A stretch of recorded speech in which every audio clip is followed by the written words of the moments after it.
오늘 제가 말씀드릴 내용이 지금 우리가 살고 있는 세상이 어떤 방향으로 가고 있는지, 그러면 지금 우리가 당장 해야 할 일은 무엇이고, 그리고 앞으로 다가올 세상을 위해서는 무엇을 준비해야 하는지, 그런 내용입니다. 메타버스 혹시 아세요? 메타버스 아마 다 아실 텐데요. 그러니까 디지털 기술을 사용해서 만든 가상의 세계, 가상의 공간들 아니겠어요? 온라인 게임 해보신 분 계세요? 그 중에 포트나이트라고 있습니다. 서로 막 그 플레이어들끼리 싸우는 그런 것이거든요. 그러니까 일종의 가상 세계인데요. 요즘은 그냥 게임만 하는 게 아니라 그 속에 그 콘서트를 합니다. 근데 그게 얼마쯤 사람들이 모였겠어요? 포트나이트에서 하는 음악 콘서트 굉장히 유명합니다. 아마 200만 명 모였을 거예요. 최근에 한 거는. 그래서 한 번에 뭐 벌어들이는 수익이 거의 뭐 200억 뭐 이 정도로. 그리고 또 거기에 보면은 그 여러 명품 가게들이 있습니다. 명품 가게들을 거기에 만들어서 거기에 가서 이렇게 가상의 그런 것들을 살 수 있게도 하고, 심지어는 최근에 미국 대통령으로 당선되신 분 누구죠? 예, 바이든 대통령 캠페인도 거기서 했습니다. 닌텐도 스위치라는 걸 사용을 하면 동물의 숲이라는 게임이 있어요. 근데 거기에다가 바이든 섬을 만들었어요. 그 바이든 섬에 가면은 바이든 선거 사무실도 있고요. 가상의 투표 공간도 있고 바이든 아바타도 있고, 그래서 같이 사진을 찍으면 그걸 가지고 자기 인스타그램 같은 데다가 올리게 하는 거죠. 그런 식으로 이미 선거 운동도 거기서 진행이 되고 있어요. 이런 그 메타버스가 제가 관심을 가졌던 게 2011년이거든요. 10년 전인데 그때 이렇게 회사들을 보다 보니까 로블록스라는 회사가 있더라고요. 아세요? 로블록스? 지난달에 한국인이 산 외국 주식 5등 안에 드는 엄청나게 메타버스에서 유명한 건데요. 제가 10년 전에 그 회사를 보고 그 안랩에서 투자했습니다. 그때 한 주에 9센트씩 투자를 해서 한 2천만 원 투자했던 것 같아요. 지금 그 얼마 됐는지 아세요? 그 1000배 올랐습니다. 그러니까는 저 미래라는 게, 미래가 수동적으로 주어진 대로 받아들이고 사는 사람이 있고, 그에 반해서 오히려 더 능동적으로 어느 방향으로 세계가 변하는지를 보고 거기에 따라서 자기가 갈 길을 먼저 개척하는 사람, 아마 그렇게 나뉠 겁니다. 그러면 제가 지금 말씀드린 그런 기회들도 자연스럽게 찾아오는 거죠. 어쨌든 그런 이야기들 한번, 서론을 너무 길게 했습니다. 강한 나라, 좋은 나라, 바른 나라가 제가 생각하는 대한민국의 비전입니다. 대한민국을 사실은 더 좋게 만드는 게 우리 모두 꿈 아닙니까? 더 좋은 대한민국, Better Korea인데요. 그러면 더 좋은 대한민국이 무엇인가? 그걸 저 나름대로는 강한 나라, 좋은 나라, 바른 나라로 만드는 게, 그게 더 좋은 대한민국이라고 생각합니다. 강한 나라, 군사력, 경제력, 과학, 기술력, 강한 나라이고요. 그 다음에 바른 나라, 한마디로 공정한 나라죠. 자기의 실력만 있으면, 노력만 하면, 그러면 성공할 수 있는 공정한 경쟁 구조가 있는 그런 나라. 대학 입시나 경제 구조나 창업이나 다 마찬가지로 그런 나라가 아마 바른 나라 아니겠습니까? 그리고 좋은 나라라고 하면 한 번 실패하더라도 다시 재도전할 수 있게 기회를 주고 제대로 사회적 약자들을 따뜻하게 품어주는 그런 복지 제도가 제대로 이렇게 작동하는 나라, 그런 나라가 좋은 나라 아닌가 싶어요. 지금 이제 현재 우리가 살고 있는 세계를 가장 강하게 변화시키고 있는 힘이 세 가지가 있다고 저는 생각해요. 첫 번째가 지금 현재 코로나19 상황, 그 다음 또 두 번째가 4차 산업혁명입니다. 5년 내지 10년 후에 올 거라고 생각했던 4차 산업혁명이 코로나19 사태 때문에 5년 내지 10년이 당겨져서 지금 우리가 살고 있는 세상이 4차 산업혁명 시대입니다. 지금 이미. 아까 메타버스 말씀드린 것도 다 거기에 범주에 속하는 그런 변화들이거든요. 그 다음 또 세 번째가 미중 신냉전입니다. 그게 세상을 엄청나게 많이 바꿀 겁니다. 보통 냉전 하면은 2차 대전 이후에 미국과 소련 간의 냉전을 떠올리지 않습니까? 군사 대결이 아니라 과학기술 패권 전쟁입니다. 과학기술 패권 전쟁. 미국이 이미 세계의 흐름을 보고 과학기술 패권을 잡는 자가 이 세상을 지배한다는 걸 알고 이제 가장 큰 경쟁자인 중국을 따돌리기 위해서 모든 걸 다 하는 겁니다. 뭐 반도체 공장을 미국에다 지어라. 중국에는 반도체 수출 같은 거 기술 수출 금지한다. 이런 게 모두 다 기술 패권 전쟁이거든요. 앞으로의 세상은 기술 패권을 누가 가지고 있는가, 거기에 따라서 한 국가의 흥망성쇠가 좌우됩니다.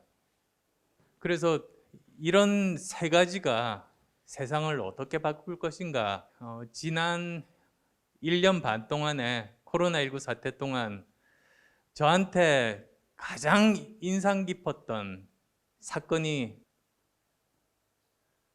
저는 모더나 백신, 파이저 백신 개발 과정을 들고 싶어요. 이걸 mRNA 백신이라고 하잖아요. 요즘 새로 만든 게 아니에요. 이 바이오 기술자들이 실험실에서 mRNA를 만들어도 이것 자체가 워낙에 불안정해서 만들면 그냥 부서져 버리고 만들면 부서져 버리고 해서 이걸 뭘 도대체 어떤 용도로 쓸 수가 없었던 겁니다. 그래서 그냥 버려뒀어요. 그런데 어느 날 나노 기술자, 초미세 기술자들이 이걸 보게 된 거예요. mRNA를. 이 사람들이 생각했죠.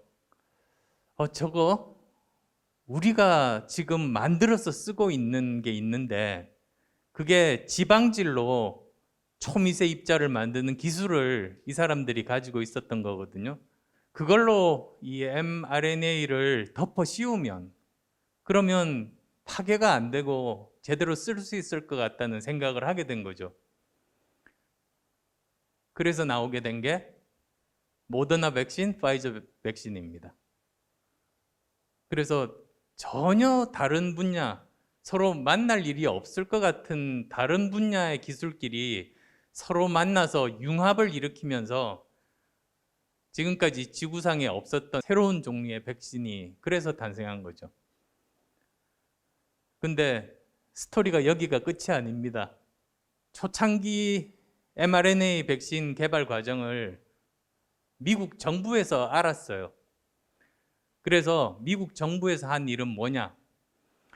저게 개발되는 과정 중에서 어떤 법률이나 규제가 걸림돌이 되는 게 없는지, 그리고 저걸 좀 더 빨리 개발을 하게 하려면 어떤 것들을 제도를 만들고 도와줘야 되는지, 이런 것들을 미리 파악을 해서 방해가 되는 그런 걸림돌들을 싹 다 없애버린 겁니다. 그러니까 이 mRNA 백신을 만드는 그 경로 앞에다가 고속도로를 정부에서 깔아준 겁니다.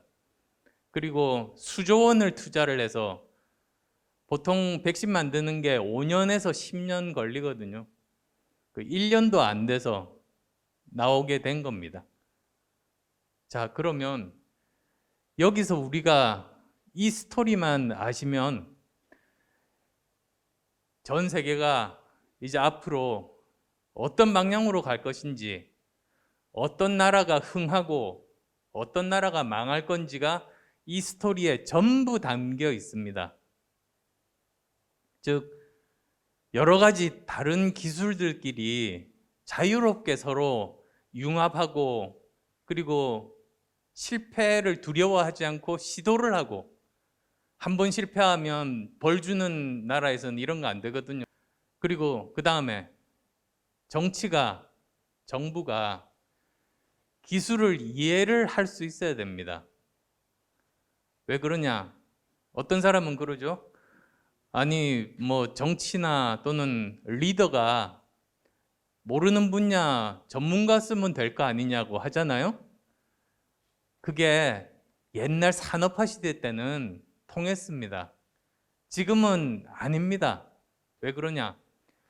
요즘은 세상이 복잡해서 전문가도, 한 분야의 전문가도 방향이 완전히 다른 전문가들이 있습니다.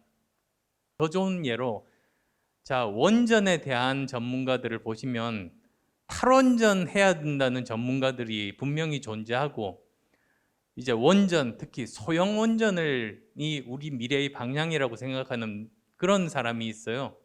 그러면 최소한 리더가 해야 될 일은 이 세상의 흐름을 보고 이 두 사람의 전문가 중에 누가 앞으로 나갈 세상에 맞는 전문가인지 그걸 찾아내는 능력이 있어야 됩니다. 그래서 이런 정치가, 또 리더가 기술 흐름에 대해서 세부적인 건 알 필요는 없어도 큰 흐름은 알고 있어야 나라 전체가 이상한 방향으로 그냥 막 가지가 않습니다.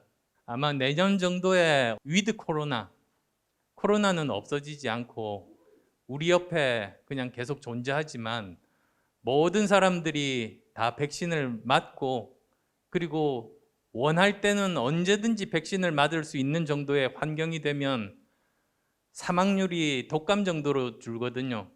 옛날에 독감 있을 때도 우리 돌아다녔지 않습니까? 그러면 이제는 옛날 같은 생활로 돌아갈 수가 있는 거죠. 그렇다면 그때까지밖에 우리에게 주어진 시간은 없다는 거죠. 그래서 결국 저렇게 강한 나라, 바른 나라, 좋은 나라 만들려면 저는 세 가지가 필요하다고 봐요. 첫 번째가 아까 말씀드린 과학기술 혁명이 가능한 나라. 두 번째는 이런 것에 제대로 문제 해결 능력과 창의력을 가진 인재 양성, 즉 교육 개혁이 필요합니다. 그 다음에 세 번째가 경제 구조 개혁이 필요합니다. 지금 현재 대한민국 경제 구조 가지고는 아무리 과학기술이 발달하고 인재가 있어도 성공하기 힘듭니다. 그래서 이 세 가지가 사실은 삼박자가 갖추어지면 그때야말로 경제가 제대로 성장할 수가 있는 것이죠. 그래서 강한 나라, 바른 나라, 좋은 나라를 만들 수 있는 겁니다. 결국은 대통령이 백신과 치료제를 저는 구별을 못했다고 생각해요. 이 지금 상황 종식하려면 백신이 있어야 되는데, 제가 작년 5월에 빠르면 올 겨울에 백신이 나올 것 같으니 지금부터 대비해야 된다고 제가 말했거든요. 지금 청와대에 가 있는 김호란 씨가 정치인들이 허풍 과장하고 있다, 뭐 이렇게 말을 했어요. 참 기가 막혀서. 그런 인식이 있으니까 우리나라가 OECD 국가 38개국 중에 백신 접종률 꼴찌 아니겠어요. 38개국 중에 38위. 그래서 뭐 내년 중반으로 예상합니다만, 내년 중반이 되더라도 그 다음에 또 새로운 변이 바이러스, 델타가 끝이 아니거든요. 델타 다음에 뭐 람다, 베타 뭐 계속 나올 겁니다. 그러면 변이 바이러스가 나올수록 그 백신의 효능이 자꾸 떨어집니다. 방역하고 백신 수급이 다르거든요. 방역은 정말 박정희 대통령 시절부터 지금까지 모든 정권들에서 계속 이렇게 만들어 온 대한민국이라는 시스템의 실력이 방역입니다. 지금 현재 문재인 정권이 만든 것이 아니고 그 전에 대한민국의 실력입니다. 그거는 어느 정권이 왔어도 이거는 이렇게 작동할 수밖에 없어요. 정권의 실력은 백신 수급입니다. 근데 K방역이 정권의 실력이라고 자꾸 이렇게 호도하는 것 아니겠어요? 그리고 오늘 제가 또 대구 오면서 트윗 짧게 쓴 게 있습니다. 저 얼마 전에 대통령이 직접 발표를 했잖아요. 추석 때까지 1차 접종자 40%를 목표로 한다고 해서 제가 너무 화가 나가지고, 1차 접종은 백신 맞았다고 통계를 따로 내는 게 아닙니다. 1차 접종하면은 뭐 백신마다 다르지만 항체가 그러니까 한 30% 정도 효과밖에 없거든요. 2차 접종까지 해야지 7, 80%까지 올라가서 백신 맞은 효과가 나타나는 겁니다. 즉 2차 접종 완료자를 기준으로 해야지 되는데, 지금 보면 1차 접종자만 이야기하잖아요. 그 통계 수치 높이려고. 정권 홍보를 위해서 결국은 고위험군들을 위험에 빠뜨리는 겁니다. 고위험군의 국민들을. 그래서 제가 화가 났었습니다. 그러니까 지금 우리가 해야 될 일은 고위험군, 그러니까 기저질환이 있든지 또는 연령이 높으신 분들 집중적으로 2번 접종해서 백신 접종 완료자로 만드는 데 집중을 해야 됩니다. 괜히 이렇게 홍보용으로 사람 통계 이렇게 내지 말고. 그 다음이 경제구조 개혁이라고 했잖아요. 그럼 경제구조를 지금 어떤데 어떻게 바꾸면 되는가? 저는 직접 벤처기업 하면서 현장에서 있었던 사람인데, 대한민국 경제구조는 한마디로 관치경제와 신자유주의 최악의 조합입니다. 결과는 어떻게 되느냐? 정부는 대기업의 자유를 빼앗습니다. 기업의 자유를 빼앗으면 자율성이 없고요. 시키는 대로 하면 되니까 무슨 창의력을 발휘하지도 않고 새로운 것에 도전하지도 않거든요. 그러니까 점점 이렇게 경제가 가라앉을 수밖에 없고요. 대기업은 중소벤처기업의 자유를 빼앗습니다. 본질은 대기업과 중소벤처기업의 자유를 빼앗아서 새로운 창의력이나 도전을 불가능하게 만드는 경제구조가 대한민국 경제구조입니다. 이걸 고치려면 어떻게 해야 되는가? 자유는 정부가 손을 떼는 거고요. 공정과 안전망은 정부가 개입하고 투자해야 되는 겁니다. 기업으로부터 관여하지 않아서 자유를 주고 대신에 손 떼고 있었던 공정한 시장 경제 구조 만들고 사회적 안전망 만드는 데 투자하는 일. 이걸 하면은 이게 대한민국 경제 구조의 개혁의 가장 기본입니다. 이거는 이해되시죠? 여기서부터 여러 가지 제대로 된 구체적인 개혁들이 나오게 되거든요. 예를 들면 공정거래위원회를 어떻게 개혁할 건가 부터 여러 가지가, 규제를 어떻게 없앨 건가. 왜냐하면 이 자유를 빼앗는 것 중에서 규제가 굉장히 크거든요. 그리고 어떤 사회적 안전망을 만들어야 되는가, 이런 게 다 구체적인 정책들이죠. 결국 지금 이제 대선이 코앞인데요. 208일 남았대요, 오늘이. 한 6개월 조금 더 남았는데 지금도 미래에 대해서 화두가 전혀 안 보입니다. 미래를 이야기하는 사람도 없고 무슨 바지나 줄리 이야기만 난무하고, 우리가 앞으로 뭘 먹고 살 건지를 모르고 우리 내부만 바라보고 서로 물어뜯기만 하고 있거든요. 그러니까 우리가 물어뜯는 동안에도 세계는 변하거든요. 그 토마스 프리드먼이라는 뉴욕 타임즈 컬럼니스트가 있는데 그 사람이 쓴 여러 가지 책이 있습니다. 근데 그 중에서 어떤 책 하나는 이런 말이 나오더라고요. 당신이 잠자고 있는 동안에도 세상은 무서운 속도로 바뀌고 있다.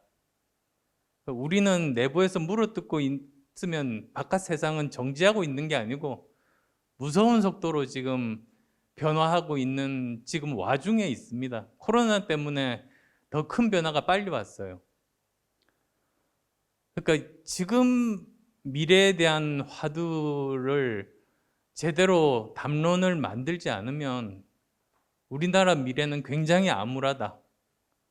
그렇지만 또 반대로 우리는 한번 방향만 잡으면 세계에서 가장 빨리 실행에 옮기는 그런 실천력 있는 민족 아니에요. 여러 번 그랬잖아요. 그러니까는 방향만 제대로 잡으면, 그러면 우리는 다시 이번 기회를 도약의 기회로 삼을 수 있다. 그래서 미래에 대해서 고민하지 않는 나라는 미래가 없다. 저거는 제가 만든 말인데요. 반대로 거꾸로 보면 미래에 대해서 고민하는 나라는 미래가 있답니다. 저도 그런 나라 만드는데 전력해서 온 힘을 다 쏟으려고 합니다. 경청해 주셔서 감사합니다.